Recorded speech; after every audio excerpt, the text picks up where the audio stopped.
સીમતળનો નકશો હોય ને તમારા ગામના જેટલા રેવન્યુ સર્વે નંબર હોય બતાવ્યો એમાં તમારો એક કટકો એટલે સ્કેચ અને આખા ગામનો સીમતળનો નકશો એ પણ ઉપયોગી છે. પણ સીમતળનો નકશો છે ને એક જ કઢાઈ આવવાનો, એક કઢાવીને આખા ગામને મફત દેવાનો, કામથી કોપી કરી લે.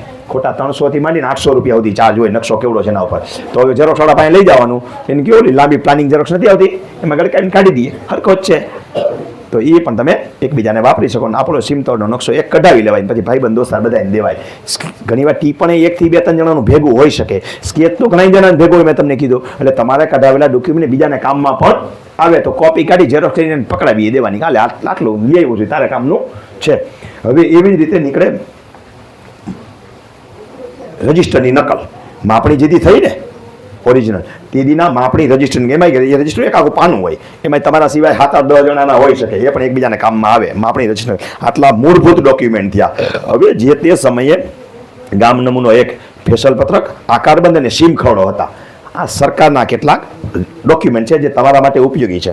ફેસલ પત્રક રાજાશાહી વખતે તમે ખબર છે ને, ફસલનો ભાગ લઈ જતા, ખરાબ માલ લઈ આવતા નથી, 3જો ભાગ કે 4થો ભાગ જેનો હોય લઈ જાય, પછી બાકીનો માલ આપણો રે. હવે આપણે બીજી રીતે કરીએ છીએ, ફેસલ પત્રકની જેમ જ ખરાબ માલ નાખી જેનો ભાગીઓ રે ને અભાગ્યાનું લઈ જાય છે. એ 3જો ભાગ જ છે ને 4થો ભાગ, કારણ કે આ અભાગ્યા આપણે થઈ ગયા, આપણાથી કામ તો થતું નથી, એટલે આ ચોઈથ થઈ, એના જેવી જ થઈ, પણ જુદી રીતની થઈ. ઓલો મહેનતના લઈ જાય છે, ઓલો એના હકના લઈ જતો હતો, એની ટીકા નથી થતી, તેથી વહીવટ એમાંથી હાલતો. તે ચોઈથ આપણને સીધી દેખાતી હતી, આજ તમારી ચોઈથ નહીં, તમારી વાહે ચોઈથ વધે છે, એટલું આપણે સરકારને દઈ દઈએ છીએ. એટલે સરકાર એમાંથી તો હાલે છે. તો એ હતું ફેસલ પત્રક તમારું જે તે સમયનું. તેથી છે ને આ 12 નંબર નહોતું, એટલે ફેસલ પત્રકમાં એમ સમજો ને કે નોંધાતું, એ આખું ફેસલ પત્રક. હવે આકારબંધ પછી આપણી સરકાર આવી, એના ફેસલ પત્રક ફેસલ લેવાનું બંધ કર્યું ને, એને રૂપિયા લેવાનું ચાલુ કર્યું ને, એ વધારે સારા લાગે, સમજ્યા.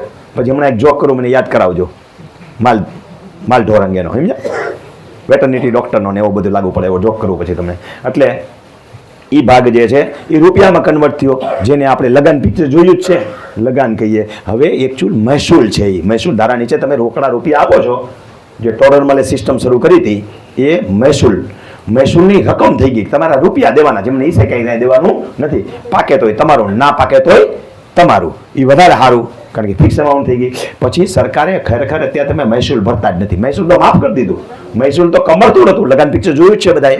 હવે તમે એક ફિક્સ અમાઉન્ટ દો છો ને, સરકારને પહોંચ ફાડી ગઈ, મોંઘી પડે. એ 5 રૂપિયાની જે પહોંચ ફાટે ને, એ 25 જગ્યાએ એન્ટ્રી પડે. એટલે સરકારની એ તમારી મહેસૂલની પહોંચ 5 રૂપિયાની ફાળો નહીં, કદાચ 500 રૂપિયાની થતી હશે. એ ચર્ચામાં નથી જવું, એનો આખો વિડીયો બને કે કેટલી કેટલી જગ્યાએ નોંધ થાય. સરકારનો 1 રૂપિયો હોય ને તો એ ઓડિટ થાય, ત્યાં સુધી નોંધ લેવાય. એટલે એ બધામાં ટાઈમ તો બગડે જ. એટલે તમારું મહેસૂલ રોજે રોજ નથી લેતા, 2-5 વર્ષનું હારે દો ને ત્યારે ભરી દે. રોજની પહોંચ ફાડવી મોંઘી પડે, બહુ માથાકૂટ નહીં કરવાની કે મને મહેસૂલની રોજે રોજ પહોંચે. એક યાર પૈસા દઈ દેવાના, એડવાન્સ લઈ શકે, ચાલે આ એડવાન્સ લઈ લે, એટલા ધારાની આટલા વર્ષ સુધી 2026 સુધીની 28 સુધીની આવી ગઈ. તો એ થઈ.